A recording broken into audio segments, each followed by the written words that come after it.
আসসালামু আলাইকুম।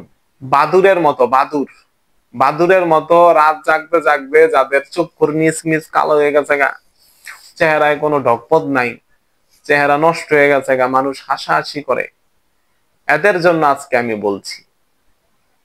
এরা করবেন কি, রাত্রেবেলা ঘুমানোর আগে 40 বার পড়বেন সূরা ফাতিহা, পড়িয়া 7টা ফু দিবেন এক গ্লাস পানিতে।